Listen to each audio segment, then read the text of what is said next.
uyu munsi nagira ngo tugire akantu kamwe twunguka inshallah mu minota mike.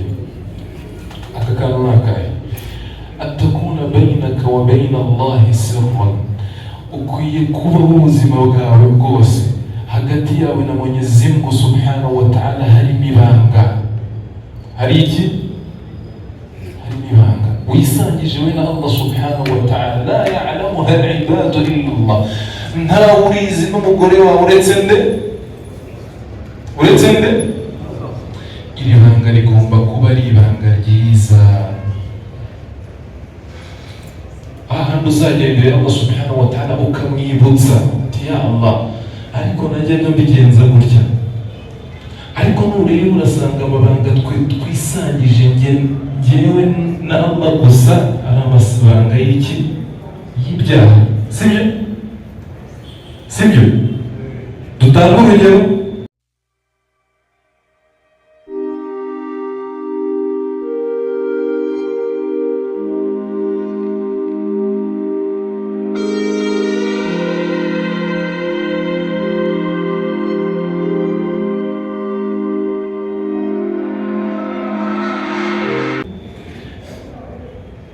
Duhereye cyane ku basore, aka kanya tuvuze ngo telefone yawe uyishyire muri jahannama cyangwa uyishyire mu ijuru, wayishyira? Wallahi niba harimo na Qur'an uheruka kuyireba muri Ramazan, ndabeshya uvuga ngo telefone yawe wowe ni wowe muhamya wawe, urayishyira mu ijuru cyangwa urayishyira muri jahannama? Utayitepereka. Aya ni amabanga dufitanye rimwe na rimwe na Allah Subhanahu wa Ta'ala. Nta wundi wari wese ugize gute? Uranakwiye kubaho nanone ufite ibanga ryiza byibura ushobora kuzakurwa uburakari bwa Allah Subhanahu. Allah aravuga ngo inna saa, ngo mukuri iriya meruka mwumva, atiya, izaza, akadu ukhfiha, nagerageje kuyihisha, nitujiza kunna nafsi bima tasa, kugira ngo kuri uyu munsi buri roho izahemberwe agato n'akanini ku byo yakoraga. Asai wa qala Allah jalla wa ala, Allah aravuga ngo inna sa'yakum lashatta, ibyo mukora hano ku ino si bigize gute? Biratandukanye. Mugirana amabanga na Allah Subhanahu wa Ta'ala. Uyu munsi muri hangana mfite inama turakoresha iminota mike cyane. Hari umugabo witwa Malik ibn Dinar, awrada al-Imam al-Dhahab fi kitabihi al-Kaba'ir. Imam al-Dhahab yanditse ino qiswa mu gitabo cye cyitwa Kaba'ir. Aravuga ngo Malik ibn Dinar ubwo yari afite urugendo rugana Kufa, yinjira mu mujyi wa Kufa, aratubwira ngo idh kullu nasu kanu yattajihuna ila al-masjid, ngo ninjira mu mujyi nasanze abantu bose bari kwirukankira ku musigiti, saghiruhum wa kabiruhum, umuto wabo n'umunini n'umukuru muri bo, abana n'abagore bose birukankira ku musigiti. Ibi mu busanzwe ntabwo bisanzwe ko abana n'abagore birukira hehe? Ku musigiti. Arangira wa kana fi waqti al-dhahira, ngo byendaga kugera kuri salatu dhuhr ariko yari itaragera. Fasaltu an-nas, bazabantu babaza yemwe kumwirukanka byagenze gute? Faqala amsaku as-samaa'u ma'uha, ngo ikirere cyafashe amazi yacyo, amazi ntakigera hehe? Ku butaka. Tugiye gusara salatul istisqa, amapfa yarateye, inyamaswa zirapfa, tugiye gusara salatul istisqa, isala y'imvura, Allah tworohereza ikirere kimanura iki? Imvura. Faqala bal, arangije aravuga ngo nanjye nkwiye kuba ndi kumwe n'abasaba iki? Imvura. Fattajaha ila al-masjid, nawe yerekeza ku musigiti wa Kufa mukuru, aho abantu bose bari bateraniye. Fasallu, barasari, bamaze gusari, basari dhuhri, basari salatul istisqa, barangije basaba Allah Subhanahu wa Ta'ala ko yabamanurira imvura. Kera byari umuco k'imvura iyo yaburaga basabaga Allah Subhanahu wa Ta'ala imvura ikagera gute? hivi nani atayomba hiyo dua? Ninde ufite izo imani zo gusaba imvura ikaba? Nani? Allahu akbar, Allahu akbar. Mzee namumvishe, msicheke wallahi baba Islam.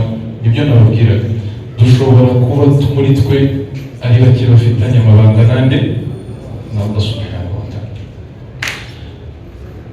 Bariko kunodorana basarifuhu basaba imvura kugwa burundu, bagera kuri salatul asr basaba imvura, barasari imvura yanga kugwa burundu, bagera kuri salatul maghrib basaba imvura yanga.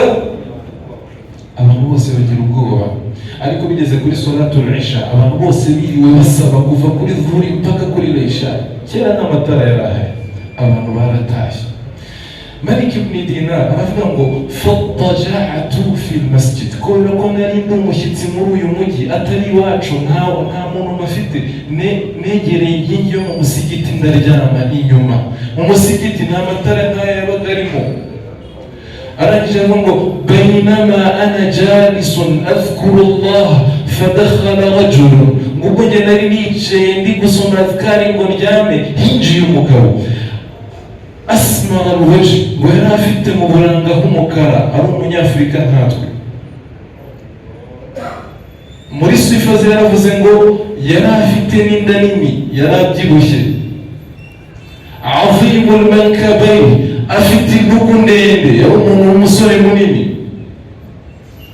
Arangira ngo ghalidhu shafatayn, ariko n'iminwa ye yari minini, yari umuntu amejaa kabisa vizuri. Faqala, arangije uyu mugabo fasalla rak'atayn, asari rak'atayn wama atala fihima, ariko izi swala iziraka ebyiri azisari ntabwo yigeze akererwa ariko zisari, mbese ntiyazitinzemo, yarihutaga asari. Amaze gusara iziraka ebyiri, farafa'a yadayhi ila sama, azamura ibiganza bye kwa Allah subhanahu wa ta'ala. Bavandimwe Islam, wa min as-sunna fi ad-du'a, muri sunna zo gusoma dua ni ukuzamura ibiganza. Ntabwo ari bya sunna an turfa al-aydi, ni uko ibiganza byawe bizamuka uko niko intumwa y'Imana Muhammad sallallahu alaihi wasallam iyo yabaga ihagaze kuri mimbari hejuru ku munsi w'ijuma cyangwa se ku swala zidasanzwe nka istisqa, yazamuraga iki? Ibiganza. No ku rugamba yasabyeho dua yagaragaye intumwa y'Imana Muhammad sallallahu alaihi wasallam yagize kuniko tubigenza hehe wahiya sunna. Ariko ibisigaye ntabwo bivuze ko bitagize gute bitemewe, kwa kundi abantu bagera kose biremewe. Arangije aravuga ngo uyu mugabo azamura ibiganza bye. Amaze kuzamura ibiganza bye, arangije aravuga ngo ya Rabb, mana yanjye,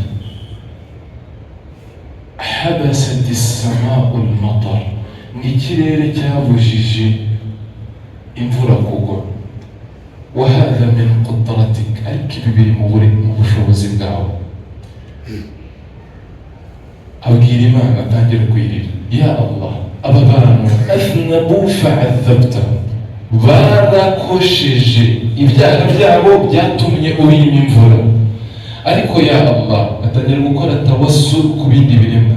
Uyu mujyi urimo inyamaswa, fiha bahari, harimo inyamaswa zitigeze zigukosereza ya Rabbul alamin, ibigusara. Wa fiha, aragira ngo harimo n'abana batoya, la ya'lamuna adh-dhanb, ntibazi n'icyaha uko gisa. Wa fiha al-mustad'afun, harimo n'abanyantege nabo batazi gukora iki? Ibyaha. Umugabo asoma dua abwira Allah subhanahu wa ta'ala, ya Allah, anzil alayna al-matar as-sa'a, mana tumanurire imvura. Iyo bavugaga isaha, ntabwo ari nk'isaha y'iki gihe, cyabaga ari igihe kirekire. Abivuga inshuro eshatu. Malik ibn Dinar uri mu nguni wicaye uri kureba wa mugabo, aravuga ngo wallahi ma nazalat yadah, ngo ndarahiye nigeze amanura ibiganza bye, illa was-samaa'u tumtiru, uretse ko ikirere cyatangiye gukuba imvura iragwa.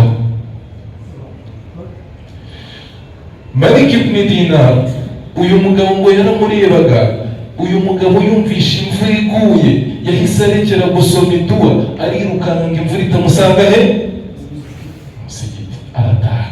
Malik ibn Dinar bimwanga mu nda, aravuga uyu muntu uvugana na Mwenyezi Mungu, umujyi wose wasabye, umujyi wose wasabye, we aje gusoma iduwa na raka ebyiri, imvura iraguye tena direct ako kanya. Malik ibn Dinar aravuga ngo fatabatu, naramukurikiye kugira ngo umenye ngo uyu muntu cyataha he. Arataha mu mwijima w'ijoro wa nyuma ya Isha'i. Malik ibn Dinar agenda amukurikira ngo ngeze ahantu ataha, abona atari buze kuhamenya ko Malik ibn Dinar iwabo si muri uwo mujyi, yafashe icyondo yomeka kuri ya nzu umugabo agera gute yinjiyemo. Arangije yisubirira mu musigiti, imvura irimo kumunyagira.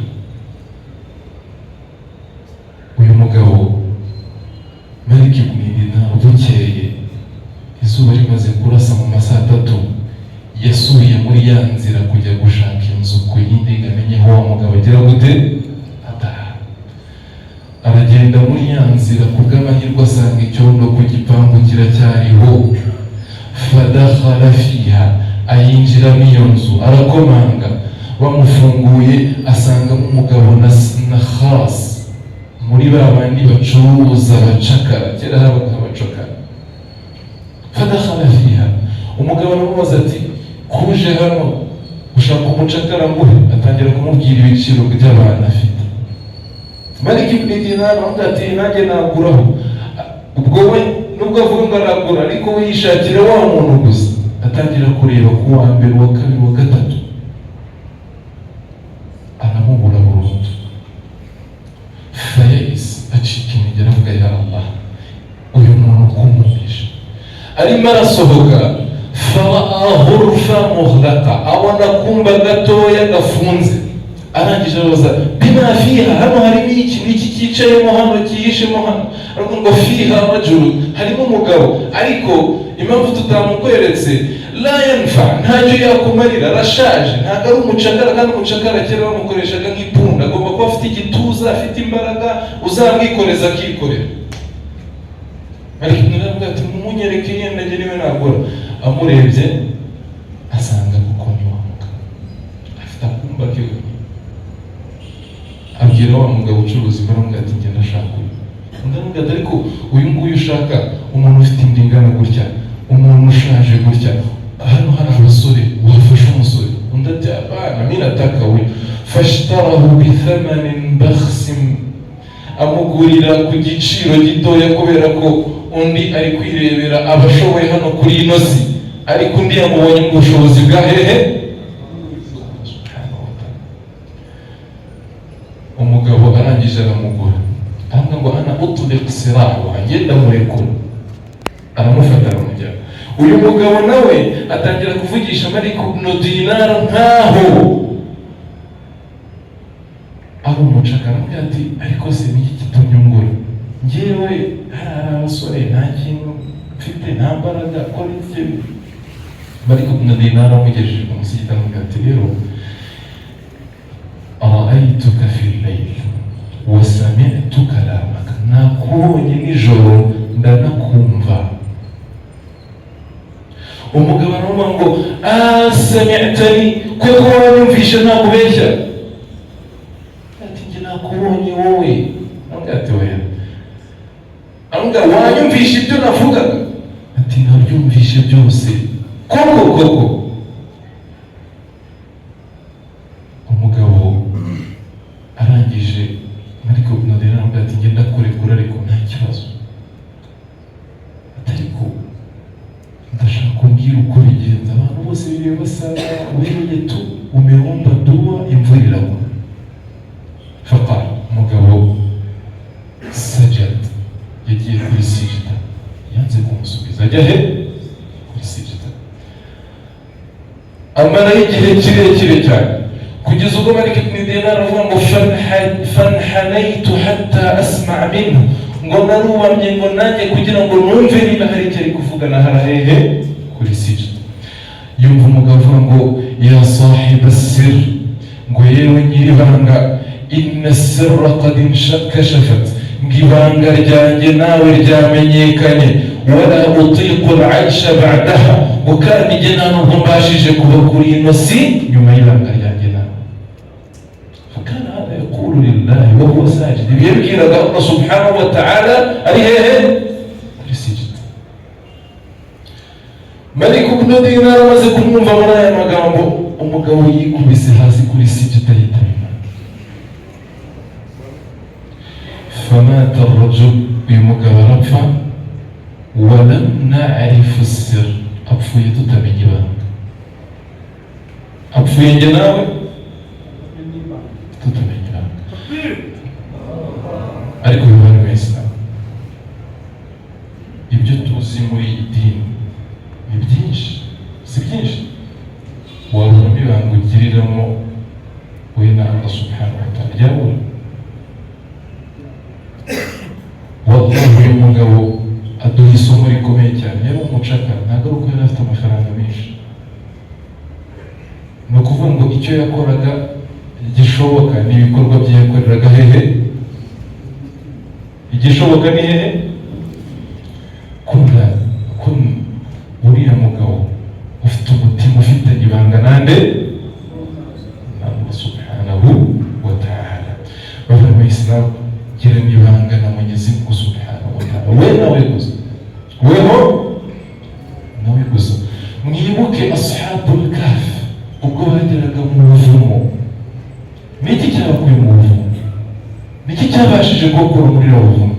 Ni amabanga yonyine bagiranye na Mwenyezi Mungu subhanahu wa ta'ala mu buzima bwabo. Ubuvumo bwifunze, bavuze ibyiza bakoreraga Allah subhanahu wa ta'ala. Ubuvumo bugera gute? فلذلك ووانا Mwenyezi Mungu subhanahu wa ta'ala mujirani iki ibanga. Wallahi anwi dhalika, shira hiyo niya hudati igikorwa nzajya nkora cya Allah subhanahu wa ta'ala. Ntabwo ari paka kiba gisaba amafaranga wavana mu Islam. Gira ibada tukhlisuha lillah, uyiharire Allah subhanahu wa ta'ala. Wavana mu Islam. صلوا على الحبيب، اللهم صل على محمد وعلى آله وصحبه وسلم. والسلام عليكم ورحمة الله وبركاته.